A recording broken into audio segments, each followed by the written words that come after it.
Welcome to ET exclusive. Pan India కథలకి టాలీవుడ్ హీరోలు తప్ప మరొక ఆప్షన్ కనిపించట్లేదా? బరువైన స్టోరీస్ మొయ్యాలంటే మన హీరోలకు మించిన చాయిస్ మరొకరు లేరా? వందల కోట్ల బడ్జెట్ మన హీరోలపై తప్ప మరే ఇండస్ట్రీ హీరోలపై ఆ రేంజ్లో వర్కౌట్ అవ్వదా? అందుకేనా బాలీవుడ్ బడా దర్శకులు సైతం మన హీరోలే కావాలి అంటున్నారు? అసలేంటి ట్రేడ్ సీక్రెట్ చూసేద్దాం ఎక్స్క్లూజివ్గా. దురంధర్ లాంటి సంచలన సినిమా తెరకెక్కించిన దర్శకుడికి నెక్స్ట్ బాలీవుడ్లో ఏ హీరో అయినా పిలిచి మరీ ఛాన్స్ ఇస్తాడు. కానీ ఈయన చూపులు మాత్రం ఇప్పుడు హిందీ హీరోపై కాదు, సౌత్ హీరోపై, అందులోనూ తెలుగు హీరోలపై ఉన్నాయి. మరీ ముఖ్యంగా ప్రభాస్, అల్లు అర్జున్లలో ఒకరితో ఆదిత్యధర్ సినిమా ఉండొచ్చనే వార్తలు ఎక్కువగా వస్తున్నాయి. దురంధర్ లాంటి సెన్సేషన్ తర్వాత దాన్ని మించిన మరో సంచలన కథ సిద్ధం చేస్తున్నారు ఆదిత్యధర్. ఇంత స్పాన్ ఉన్న కథకు బడ్జెట్ వర్కౌట్ అవ్వాలంటే బాలీవుడ్ కంటే టాలీవుడ్ హీరోనే బెటర్ అని బలంగా నమ్ముతున్నారు ఆదిత్యధర్. ఈయనొక్కడే కాదు, సంజయ్ లీలా బన్సాలి సైతం నెక్స్ట్ సినిమా కోసం చరణ్, ఎన్టీఆర్లలో ఒకరిని ఎంచుకోవాలని చూస్తున్నారు. ఒక్క ముక్కలో చెప్పాలంటే బాలీవుడ్ దర్శకులంతా తెలుగు హీరోల వైపే చూస్తున్నారు. ఇప్పుడు మన మార్కెట్ రేంజ్ అలా ఉంది కాబట్టి వాళ్లకు బడ్జెట్ ఈజీగా వర్కౌట్ అవుతుంది. అందుకే యష్ రాజ్ ఫిల్మ్స్ లాంటి సంస్థ కూడా వార్ 2 కోసం హిందీ హీరోలను కాదని జూనియర్ ఎన్టీఆర్ ను తీసుకున్నారు. ఆ సినిమా ఫ్లాప్ అయినా సౌత్ మార్కెట్ హెల్ప్ అయింది. బాలీవుడ్ డైరెక్టర్సే కాదు, అట్లీ లాంటి తమిళ దర్శకుల చూపు కూడా మన హీరోలపైనే ఉంది. రాకాను 600 కోట్లతో తెరకెక్కిస్తున్నారు కాబట్టి అంత బరువు మొయ్యగల బన్నీపై ఆ భారం పెట్టారు అట్లీ. ప్రశాంత్ నీల్ సైతం తన కథలకు హీరోలను సొంత ఇండస్ట్రీ కన్నడలో కాకుండా తెలుగులోనే వెతుక్కుంటున్నారు. మొత్తానికి పాన్ ఇండియన్ కథలకు ఎటు చూసినా మన హీరోలే పర్ఫెక్ట్ చాయిస్ అవుతున్నారు. నేను స్టార్ హీరోని, అన్ని చోట్లకి నేనే వెళ్లాల్సిన పని లేదు, కొన్ని చోట్లకి అలా వెళ్ళి ప్రమోషన్ చేస్తే సరిపోతుంది అనుకోవట్లేదు రామ్ చరణ్.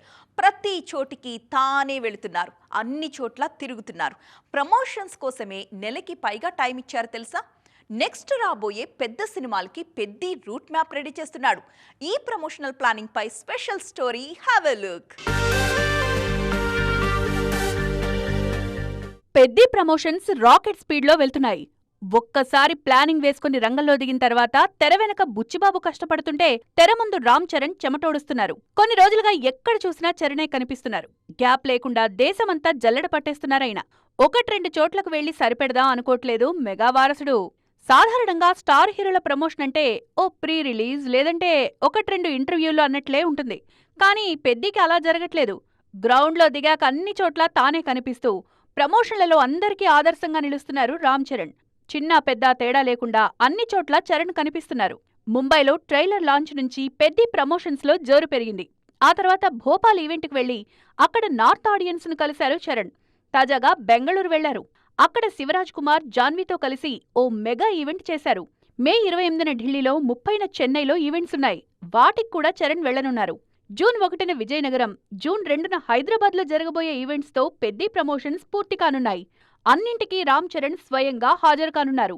వీటితో పాటు మధ్య మధ్యలో ఇంటర్వ్యూస్ కూడా చేస్తున్నారు. మొత్తానికి నెక్స్ట్ రాబోయే పెద్ద సినిమాలకు పెద్ద ప్రమోషన్స్ ఓ రూట్ మ్యాప్లా మారుతున్నాయి. తమిళ, మలయాళ ఇండస్ట్రీలు సరికొత్త బిజినెస్ స్ట్రాటజీతో బాక్స్ ఆఫీస్ దగ్గర మ్యాజిక్ చేసేస్తున్నాయి. హీరోల మార్కెట్ ఇమేజ్ కంటే కూడా సినిమా బడ్జెట్ని బట్టి రేట్లు ఫిక్స్ చేసేస్తూ బయ్యర్లకు లాభాల పంట పండించేస్తున్నారు. మరి ఈ స్ట్రాటజీ స్టార్ హీరోల సినిమాలకు బాగానే వర్కౌట్ అవుతుంది కూడా.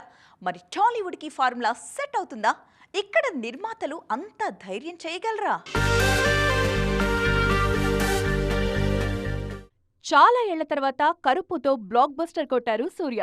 అయితే దీని వెనక చాలా పెద్ద మాస్టర్ ప్లాన్ ఉంది. ఆయన గత ఫ్లాపుల్ని దృష్టిలో ఉంచుకుని కరుప్పు సినిమా బడ్జెట్కు తగ్గట్లుగా 70 కోట్లకు మాత్రమే బయ్యర్లు అమ్మారు. దాంతో యావరేజ్ స్టాక్ వచ్చినా కూడా 4 రోజుల్లోనే ఈజీగా రికవర్ అయిపోయి బ్లాక్ బస్టర్ బాట పట్టింది. కంగువ బడ్జెట్కు తగ్గట్లు 140 కోట్లకు అమ్మారు. ఇక రెట్రో సినిమాను 80 కోట్లకు, తాజాగా కరుప్పును 70 కోట్లకు అమ్మారు మేకర్స్. మోహన్ లాల్ దృశ్యం 3 విషయంలోనూ ఇదే మ్యాజిక్ జరిగింది. ఫ్రాంచైజీకున్న క్రేజ్ దృష్ట్యా కావాలంటే 100 కోట్లకు కూడా సినిమా నమ్మచ్చు. కానీ నిర్మాతలు ఆ ఆప్షన్ తీసుకోకుండా బడ్జెట్ను బట్టి కేవలం 28 కోట్లకు అమ్మారు. దాంతో రెండో రోజుకే సినిమా లాభాల బాట పట్టింది. ఇదే మోహన్ లాల్ నటించిన లూసిఫర్ 2ను 100 కోట్లకు పైగానే అమ్మారు. ఎందుకంటే దాని బడ్జెట్ ఎక్కువ కాబట్టి. కానీ దృశ్యం 3ని 30 కోట్ల లోపే అమ్మారు.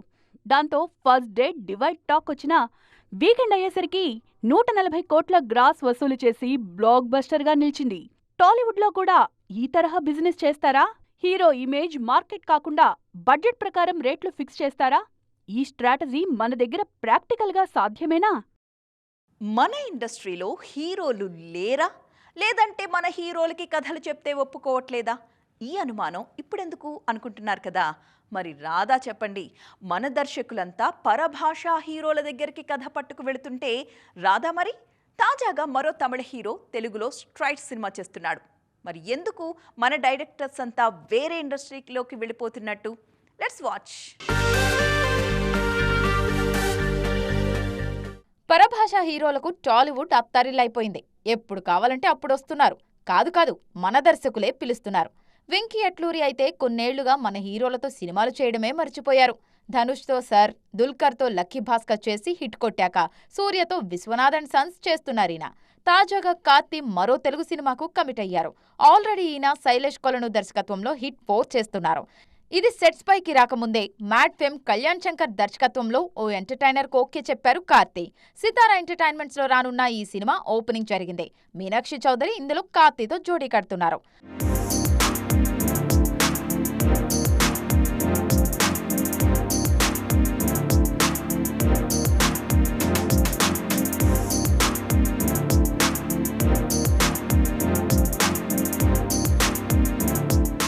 దుల్కర్ సల్మాన్ సొంత భాష మలయాళం కంటే తెలుగులోనే ఉండిపోయారు. పవన్ సాధినేనితో ఆకాశంలో ఒక తార చేస్తున్నారీయన. అలాగే వంశీ పైడిపల్లి ఆ మధ్య విజయ్తో వారసుడు చేశారు. తాజాగా సల్మాన్తో హిందీ సినిమా చేస్తున్నారు. మరి మన దర్శకులకు తెలుగు హీరోలు డేట్స్ ఇవ్వట్లేదా, లేదంటే డబుల్ మార్కెట్ కోసం డైరెక్టర్లే అటు వెళ్తున్నారా? మండే ఎండలు మనల్ని ఆపలేవు అంటున్నారు మన హీరోలు. అందుకే పీక్ సమ్మర్లో కూడా షూటింగ్స్తో పిచ్చెక్కిచ్చేస్తున్నారంతే. చిరంజీవి లాంటి ఒకరిద్దరు మినహాయిస్తే అందరూ లొకేషన్స్లో బిజీ. ముఖ్యంగా స్టార్ హీరోస్ అంతా సెట్స్లోనే ఉన్నారు. సీనియర్ హీరోలు కూడా నెక్స్ట్ ప్రాజెక్ట్స్పై ఫోకస్ పెంచేశారు. మరి ఎవరి షూటింగ్ ఎక్కడెక్కడ జరుగుతుందో లెట్స్ వాచ్. ముందు హెలో నేటివ్ స్టూడియోలో ఏం జరుగుతుందో చూద్దాం. నాని శ్రీకాంత్ వదలా కాంబోలో వస్తున్న ప్యారడైజ్, రవితేజ శివ నిర్వాణ కాంబినేషన్లో వస్తున్న ఇరుముడి, శర్వానంద్ భోగి లాంటి సినిమాల షూటింగ్స్ అన్నీ హెలో నేటివ్ స్టూడియోలోనే జరుగుతున్నాయి. ఇక చిరంజీవి బాబీ సినిమా షూట్ కోటి ఉమెన్స్ కాలేజీలో జరుగుతోంది. జూన్ 2 నుంచి పొల్లాచ్చిలో 2వ షెడ్యూల్ ప్లాన్ చేశారు. ఫౌజీ షూటింగ్ అల్యూమినియం ఫ్యాక్టరీలో, సందీప్ రెడ్డి వంగ స్పిరిట్ షూటింగ్ అజీజ్ నగర్లో జరుగుతున్నాయి. అల్లు అర్జున్ రాకా షూటింగ్ కొన్ని నెలలుగా ముంబైలోనే జరుగుతోంది. వారణాసి షూట్ శంషాబాద్ తాహెర్ స్టూడియోలో జరుగుతుండగా ఎన్టీఆర్ నీల్ సినిమా షూటింగ్ ఆర్ఎఫ్సీలో జరుగుతుంది. వెంకటేష్ ఆదర్శ కుటుంబం షూట్ అన్నపూర్ణ 7 ఎకర్స్లో జరుగుతుంది. బాలయ్య గోపీచంద్ షూట్కు చిన్న బ్రేక్ ఇచ్చారు. అలాగే రష్మిక మందన్న మైసా సినిమా కేరళ షెడ్యూల్ పూర్తయింది. శ్రీ విష్ణు రామ్ అబ్బరాజు షూటింగ్ శంకరపల్లిలోనే 3 వారాలుగా జరుగుతోంది. టాలీవుడ్లో ఒకప్పుడు వరుసగా హిట్స్ ఇచ్చిన భామలు మళ్లీ తమ పాత ఫామ్ని కంటిన్యూ చేసే పనిలో పడ్డారు. కొన్నాళ్లు గ్యాప్ తీసుకున్నట్టే కనిపించిన స్ట్రాంగ్ కమ్బ్యాక్తో క్రేజీ ప్రాజెక్ట్స్ని లైన్లో పెట్టేస్తున్నారు. కుర్ర హీరోయిన్స్కి గట్టి పోటీ ఇస్తూ మళ్లీ బాక్స్ ఆఫీస్ దగ్గర సందడి చేయడానికి రెడీ అయిపోతున్న ఆ స్టార్ హీరోయిన్స్ ఎవరో ఈ స్టోరీలో చూద్దాం. కొన్నాళ్లుగా కీర్తి సురేష్ను ఇలాగే వెతుక్కుంటున్నారు ఫ్యాన్స్. పెళ్లి తర్వాత సినిమాలకు బ్రేక్ ఇచ్చారు ఈ బ్యూటీ. కానీ లాంగ్ గ్యాప్ తర్వాత ఓ పక్క విజయ్ దేవరకొండ రౌడీ జనార్దనలో నటిస్తూనే మరో పక్క వెంకటేష్ అనిల్ రావిపూడి సినిమాలో కూడా ఛాన్స్ అందుకున్నారు. ఇదే సినిమాలో కళ్యాణ్ రామ్కు జోడీగా కృతి శెట్టి సెకండ్ హీరోయిన్గా నటిస్తున్నారు. కృతి శెట్టికి రీసెంట్ సినిమాలన్నీ నిరాశపరిచిన ఆఫర్స్ బానే వస్తున్నాయి. ఇక సమంత సైతం మా ఇంటి బంగారం సినిమాతో సత్తా చాటాలని కసిగా కనిపిస్తున్నారు. లేడీ ఓరియంటెడ్ కథతో వస్తున్న ఈ సినిమాతో తన మార్క్ పెర్ఫార్మెన్స్తో స్ట్రాంగ్ కమ్ బ్యాక్ ఇవ్వాలని చూస్తున్నారు శామ్. తాజాగా ఈ చిత్ర ట్రైలర్ విడుదలైంది. మా ఇంటి బంగారం సినిమాను నందిని రెడ్డి తెరకెక్కిస్తున్నారు. ఓ బేబీ తర్వాత సమంత నందిని కాంబోలో వస్తున్న సినిమా ఇది. యాక్షన్ ఫ్యామిలీ డ్రామాగా మా ఇంటి బంగారం వస్తుంది. ఈ చిత్రంలో శామ్ క్యారెక్టరైజేషన్ ఆకట్టుకుంటుంది. హౌస్ వైఫ్గా కనిపిస్తూనే అద్రిపోయే స్టంట్స్ చేస్తున్నారు. జూన్ 19న విడుదల కానుంది మా ఇంటి బంగారం. తమన్నా కూడా కొన్నాళ్లుగా తెలుగులో కనబడలేదు. రవితేజ శివ నిర్వాణ కాంబినేషన్లో వస్తున్న ఇరుముడిలో ఓ పవర్ఫుల్ క్యారెక్టర్లో తమన్నా నటిస్తున్నట్లు తెలుస్తోంది.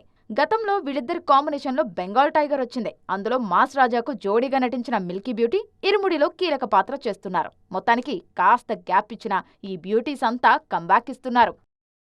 సో ఫ్రెండ్స్, చూసారుగా, ఇది వాటి ఈటీ ఎక్స్క్లూజివ్. మరిన్ని కలర్ఫుల్ ఫిల్మీ అప్డేట్స్తో నైట్ 10:30 కిటీలో మళ్ళీ కలుద్దాం. అప్పటి వరకు చూస్తూనే ఉండండి టీవీ 9.